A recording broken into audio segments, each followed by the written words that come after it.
You're constantly asked to prove that you are Jesus. Why have you not done that? Well, there is so many reasons why I haven't done that. So let's go through a few of them. Firstly, I'm not God. Now, people say, well, what's that got to do with proving that you're Jesus? Well, for the majority of people on the planet, whenever somebody says that they're Jesus, all of the Christians basically assume that that means you're saying that you're God. Mm-hmm. And in fact, a lot of people assume, as a result of Christian beliefs, assume that it means that you're saying that you're God. And I'm not saying that I'm God at all. In fact, I've said over and over again that I'm not God. Mm-hmm. Now, because I'm not God, I can't do what God can do. So God is omniscient. I'm not. God knows everything. I don't. God can look at the future and the past very clearly, for back and forward as far as, you know, the universe has existed. I can't. I am just a person, a man. And nobody really wants to hear that. Mm. So everyone, when they hear the words, I am Jesus, they automatically assume that that means I'm saying I am God, and therefore they then want me to perform all the things that they believe God would perform. Of course, God wouldn't perform many of the things they believe either. In fact, there's proof of that, and that is that God's not performing them right now, so therefore God wouldn't do it. Yeah. God only does what God chooses to do, and there are reasons why God chooses to do things the way God chooses to do them. But because they assume that Jesus is God, or they assume the Bible belief that I'm God, they then assume that I have to perform things that they believe God would perform, ironically, which God hasn't performed either. So it's a huge sort of issue for people. And I feel that, you know, the fact that I am not God confronts the majority of people's belief systems, even the belief systems of people who are not Christian, ironically. Mm-hmm. So what we find is there is this presumption, even in atheists, when they're asking me questions, that because I am saying I'm Jesus, that means I'm saying I'm God, and I should be doing godlike things in order to prove that I'm God, or their conception of what God would do, and because I don't do those particular things, that it means that I'm not Jesus. Now, there's a whole heap of illogical thought in that entire process.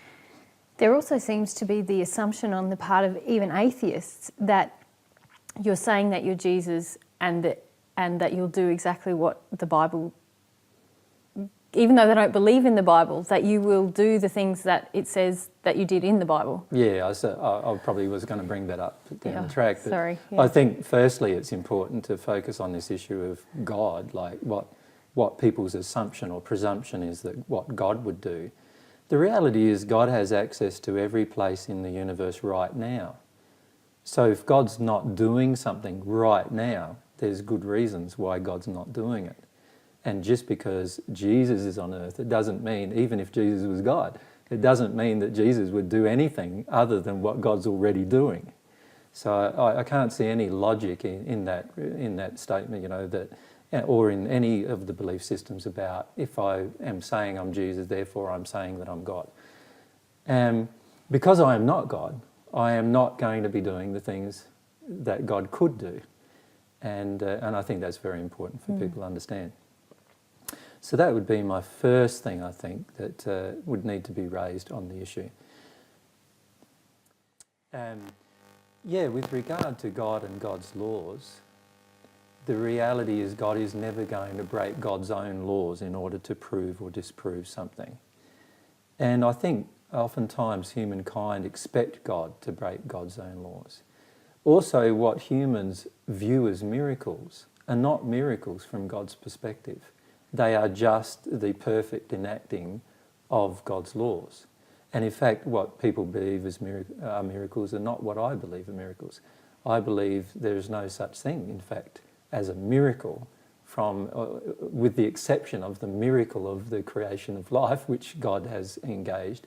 I don't believe there are any miracles in the universe in the sense that everything that is or does happen in the universe happens for a reason. There's a law controlling the event. And so anything that happens in the universe will have God's laws controlling the event in some way. So a person might say it's a miracle that the earth revolves around the sun. Well, I would say No, it's not a miracle. It's one of God's laws. It's the law of gravitational pull that result and speed and everything working in harmony with each other, that a body such as the Earth can travel through space going around another body that is much heavier, obviously. And the speed of which we travel determines the distance and so forth. So all of these things are not really miracles. They are facts about the creation of God, God's laws. And in fact, everything that happened in my first century life are just facts about God's laws, that's all. They're not miracles at all.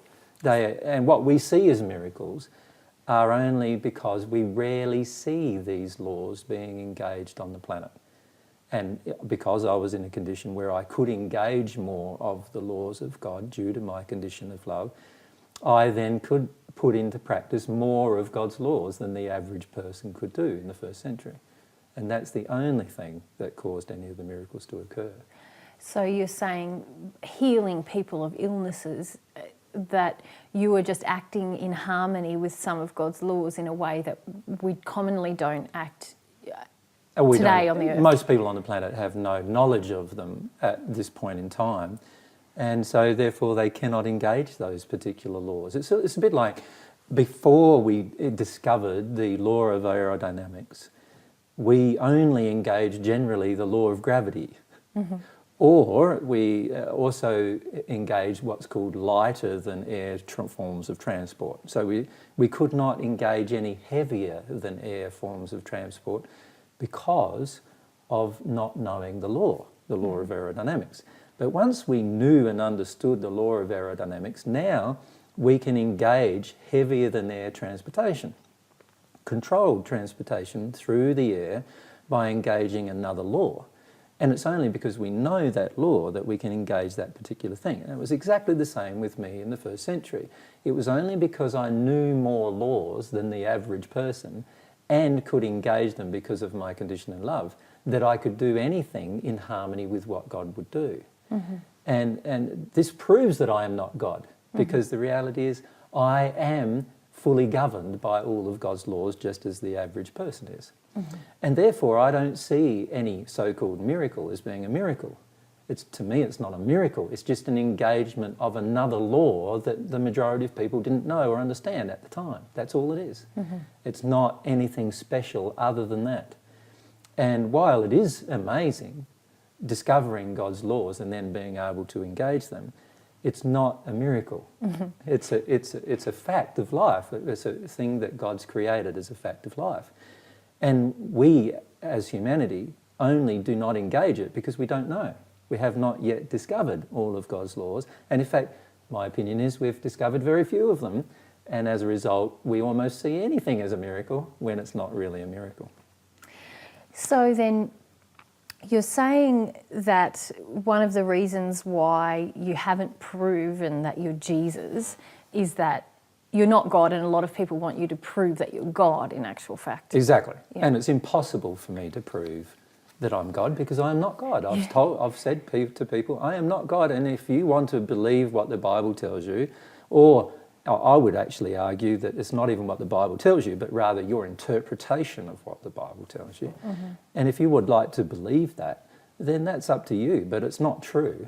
Mm-hmm. And therefore, any desire that you have for me to prove that I am God, or prove that I should be able to do God-like things, are all just based on completely erroneous information. and really, I can't engage any of that form of proof. Okay, so you're saying that you're not God, and so you're never going to prove that you're God. Yeah. And I'm never going to be able to do the things God would be able to do. Yeah. Mm. What about this issue you've just mentioned, the Bible, and that it's not fully factual? Mm. Well, that's the other thing, isn't it? That a lot of people ask me to do things that the Bible says I did in the first century. Now, of course, most of what the Bible says I did in the first century, I didn't actually do. So that's interesting in itself. Like, the reality is things like walking on water, turning the water into wine, multiplying the loaves and the fishes.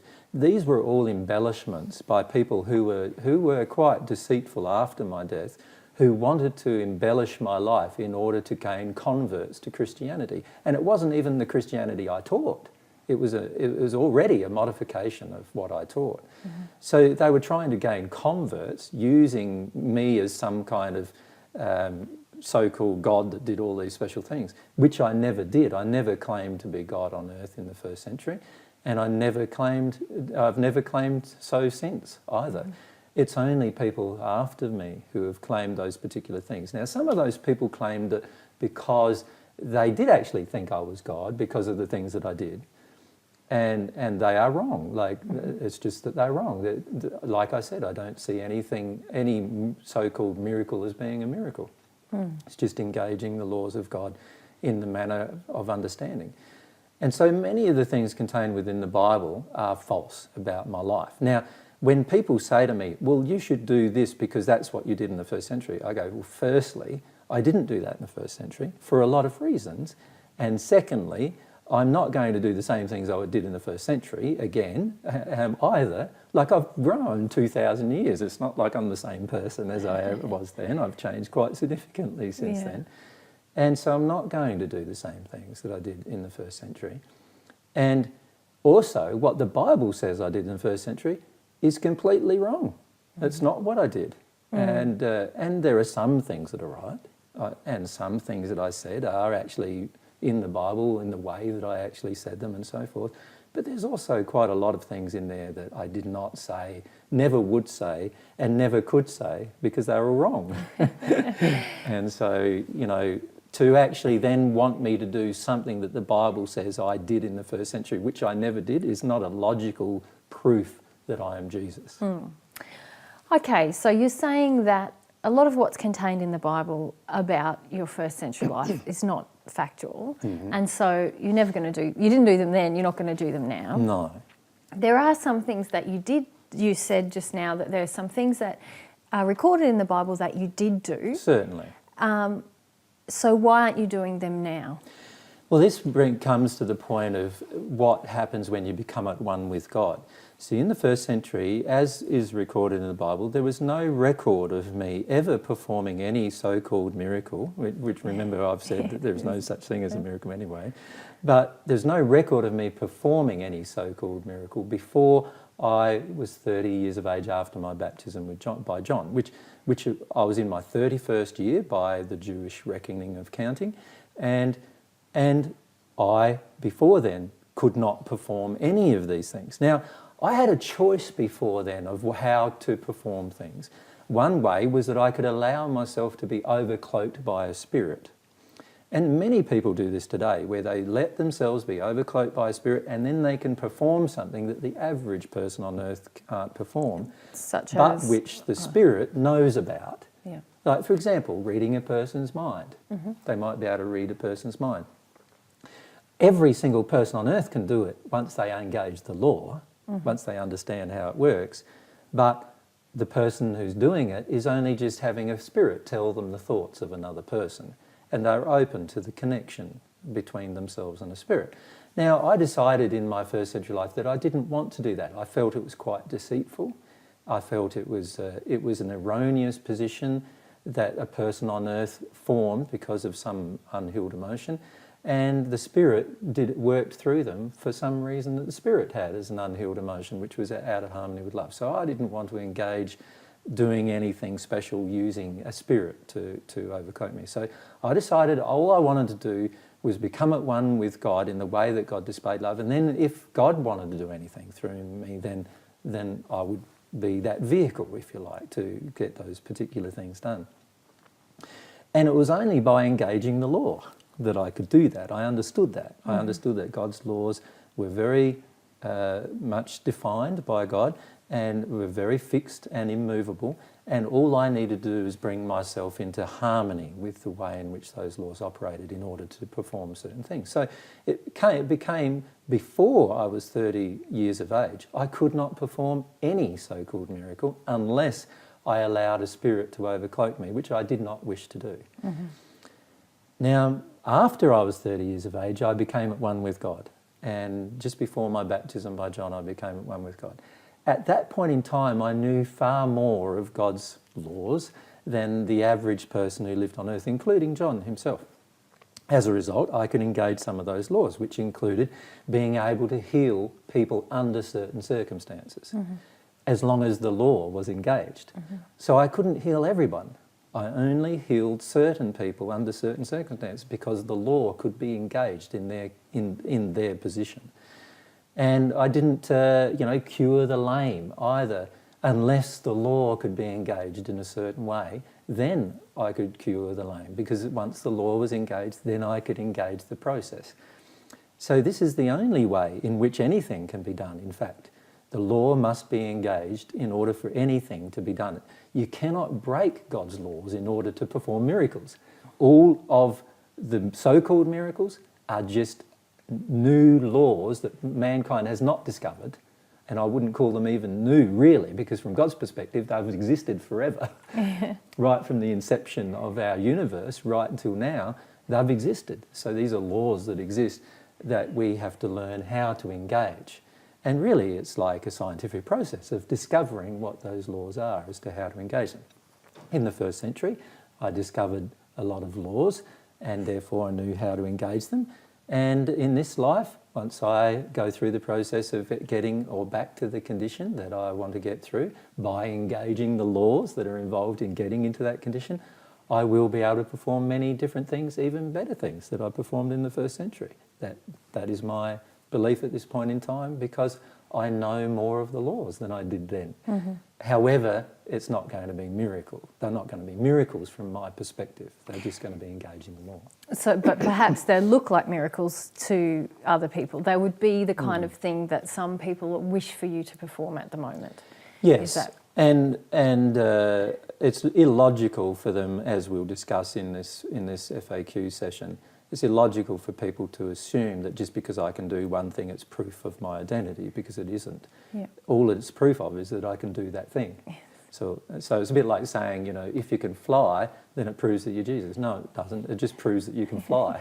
It doesn't prove anything else. Yes. And that's the thing we need to bear in mind.